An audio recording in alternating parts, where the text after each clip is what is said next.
Hey, welcome back to the Reba Left Behind series.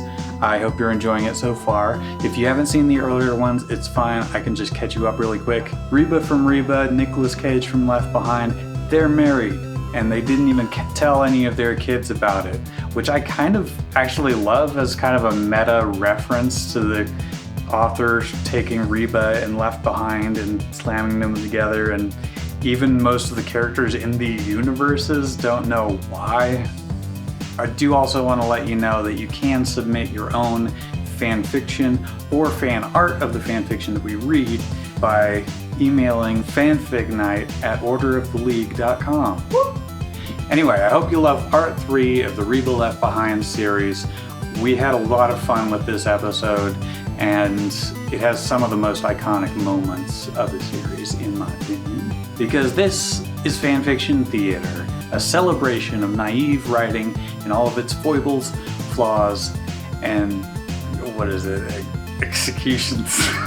No, come back. Unintentional hilarity. Author's note. I want to apologize to a specific fan that wrote to me Friday and said she would be looking for a new chapter on December 12th, 09. My computer had some problems this weekend. I wrote it 12/12, but I had to upload it Monday, 12/14/09. Oh, at least she had the guts to apologize for it. You know, that's more than most entertainers will do. That one specific fan was furious. Like they were just wrote standing in the rain, waiting. Dear for fan, I hope you haven't run the razor across your wrists yet, waiting for the Reba Left Behind Chapter 4 fan fiction. Rayford Steele was sitting on the. Oh, you know what's the name of the chapter here? Confessions, Interviews, and Kids. Oh, where did Rayford Steele was sitting on the plane with Chris in the cockpit. On the plane? Yes. Straddling. He's on the plane while Chris is in the cockpit. He's washing the windows. Some seriously discount seats there. After his encounter with Hattie, he wasn't sure what he wanted. He loved Reba, and she meant inside the vehicle. He loved Reba. That's probably high on the list. Yeah. Is this the only place he can be to get away from her? He loved Reba, and she meant the world to him. Although Hattie was gorgeous, and he loved her too. I come up here to think. After all, he had asked her to marry him before he asked Reba. Do I really want Hattie? Or is it all because of her coming up to me?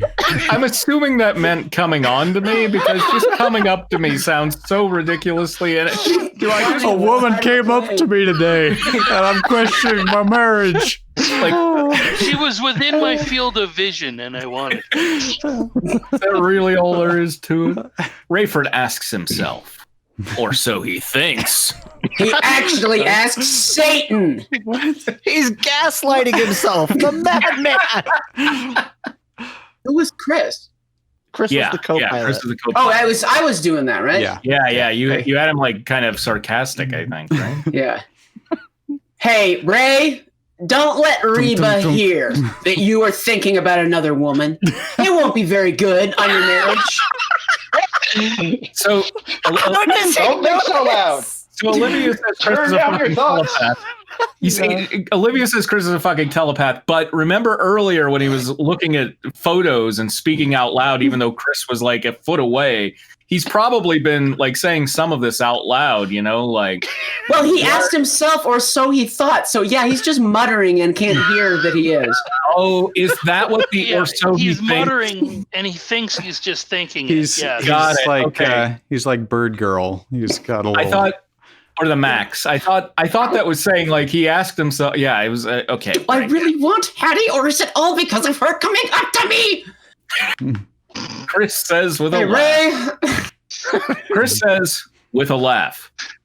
Okay. Okay. All right.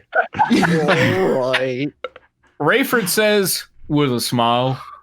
What happened with Hattie anyway? I thought that you guys were over, especially after you married Reba. Chris That thinks. usually means it's over. Usually how that works. Yeah. But Hattie still wants me. She says Reba doesn't have to know. Rayford replies. Okay, but you talk out loud when you think you're not. It's not gonna work. Irene. I think I got away with that tonight. She didn't seem to notice that Hattie's sexual encounter was on my mind. Well, Irene never found out about your little fling with Hattie, did she? Chris asks. There was no fling. We stayed together a few times, shared drinks, had dinner. I wouldn't call that a fling. She fell off the balcony on her own. There was no fling. Sharing dinner and drinks with a coworker is not really. Yeah, that's called a friendship. Yeah. No, that's according to Mike Pence. That is what cheating. is we stayed together a few times? What does that imply? I mean, if you're like flying all over the place, that doesn't seem that weird. Yeah, to probably. me. Maybe they just had hotel room. adjoining suites or something. I don't know. Yeah. Rayford says. I wouldn't know what else to call it. See? There's so many things. Chris doesn't Chris know. replies. Okay, well, maybe it was, but I just don't know. I didn't try to make it something. I loved Irene. Hattie was just a flight attendant. Even while we were having dinner together. She got up in the middle of dinner and just started passing out peanuts to everybody else in the restaurant. I'm gonna use that in like DS power play situations from now on out. You know, just like You're just a flight attendant. you're just a filthy flight attendant. Rayford states with a sigh. Whatever. Well, she loves you a lot, Rayford. Chris responds. I know that, Chris. What should I do? Rayford asks. I don't know why you can't pursue this relationship. I mean, it's only when we're on flights, is it not? This is his co-pilot and his priest, though he's terrible. He just seems bad at both jobs. Chris. There's a confessional on board. You'll be fine. Like, even if it crashes, you will be able to take care of that. I'm trying to figure out what Chris's plan is here. Like, he's like, don't let Reba hear about another woman, but go ahead and do it. Like, yeah, but do it. And I'll know all about it. And I could tell Reba, but I won't.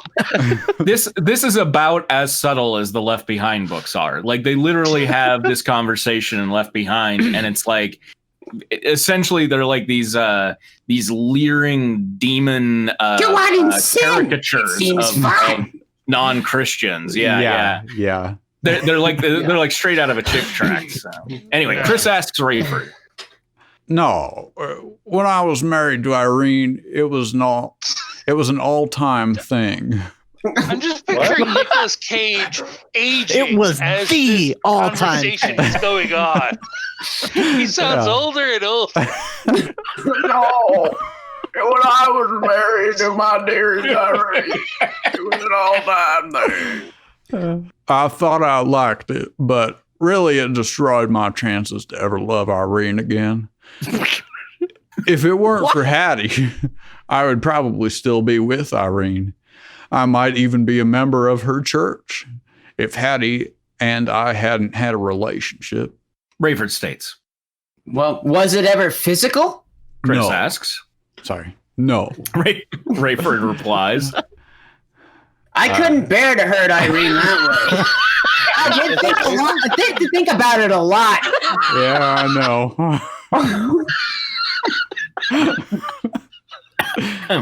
I've seen your drawings of us. So what stops you from thinking about it with Reba? Chris asks. Rayford just looks down at the floor thinking. What does stop me? I don't know what to do. Although Chris asks a very good question. I heard that. That was that loud again. Rayford thinks to himself. Or does So he thinks. Yeah. Hello, Dr. Rosenwig. Buck says, walking into an office building in Israel. Okay, wait. This is a bad joke. I don't want to hear the punchline of this. Buck says, He starts walking into office buildings saying hello. Hello, Dr. Rosenwig. Rosenwig.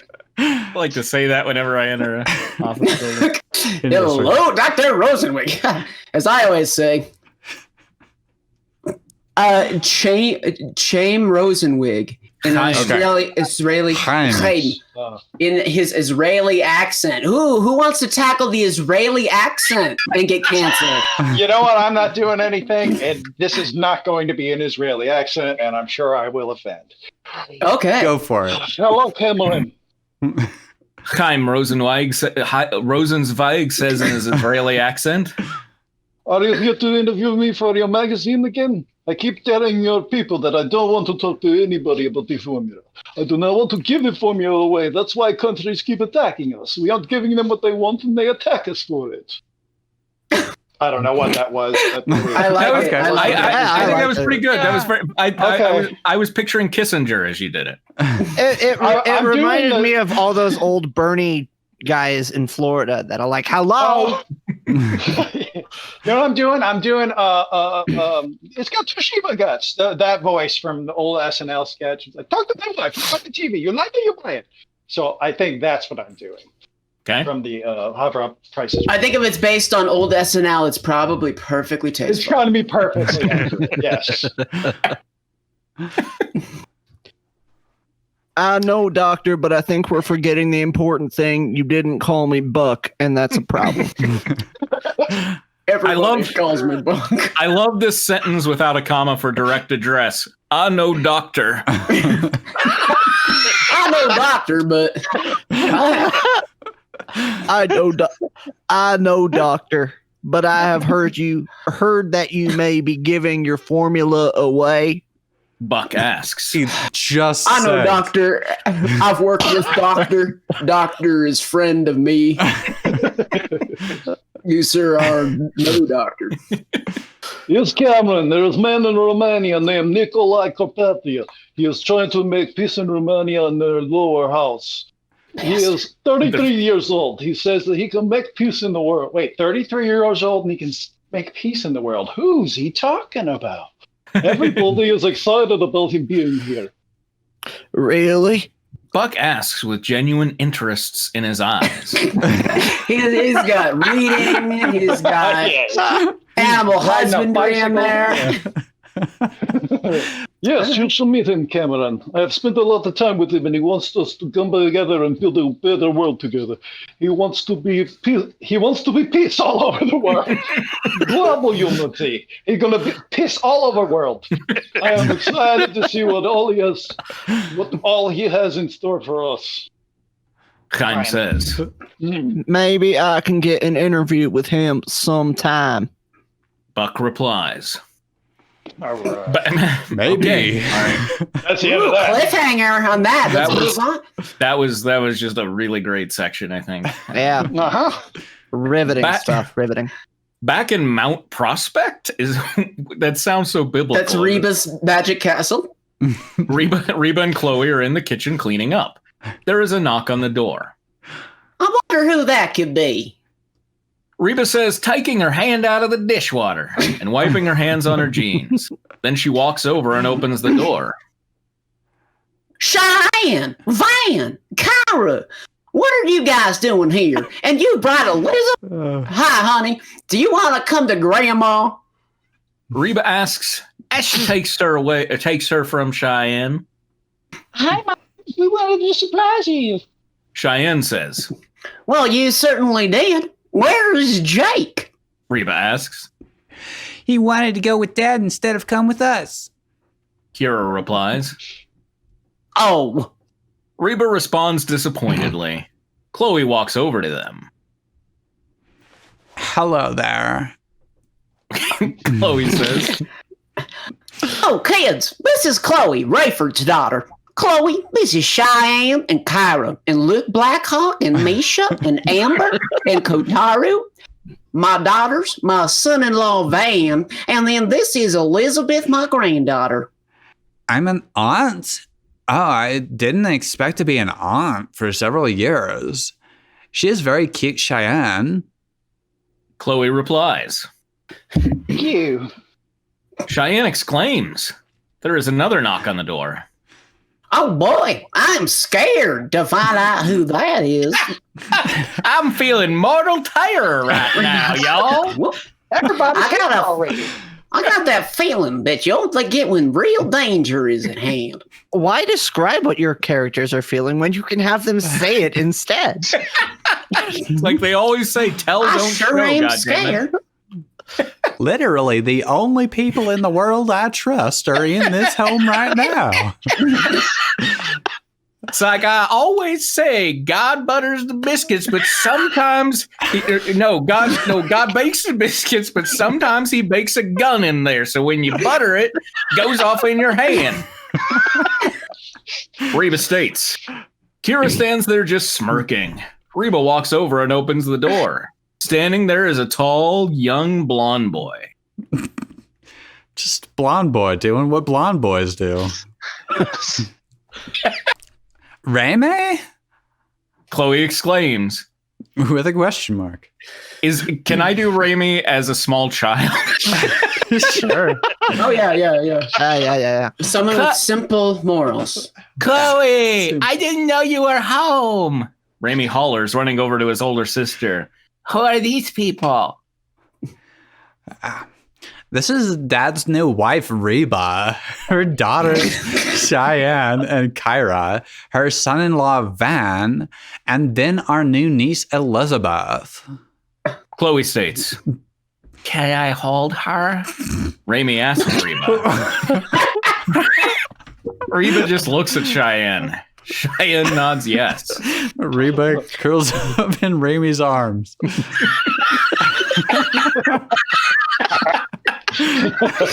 Sure, just be careful. Reba says as she hands Elizabeth to Raimi. Oh, no, wait. Reba says as she hands Elizabeth to Raimi. She's so light. I was afraid I was going to drop her, but I'm not scared anymore. She's so helpless. Yeah. It's okay. Reba replies, touching Elizabeth's head. All right, Raimi says. He bounces Elizabeth. Dribbles her a little bit. What's she gonna do? She's helpless. He throws her like a super ball. Okay. And we've just found out that Kyra is like a grown woman. But where are Dad and Barbara Jean? Kira whispers to Cheyenne. I don't know, but for my mom's sake, I'm kind of glad they aren't here. She is happy here. She doesn't need them to ruin it for her. Cheyenne replies. I wonder when we get to meet our new stepdad, the pilot. Kira states. This is Cheyenne. Yeah. Excited to meet him. I like his kids, but he's probably some uppity guy who Mom won't be with very long. Damn, Cheyenne. She's in the room. She's got the morals of a flight attendant. Author's note, would not fuck a flight attendant. Anyway, okay. Cheyenne responds. Thinking about this possibility, Kira smiles her evil and wicked smile. What? What? Is this like the end of The Last She's Airbender? Yeah, apparently that's the twist. She's Satan in this one. Wow. Let's ask Jesse. Jesse, was Kira or Kyra evil in the show? She known for her Was evil she and the wicked primary smile? antagonist?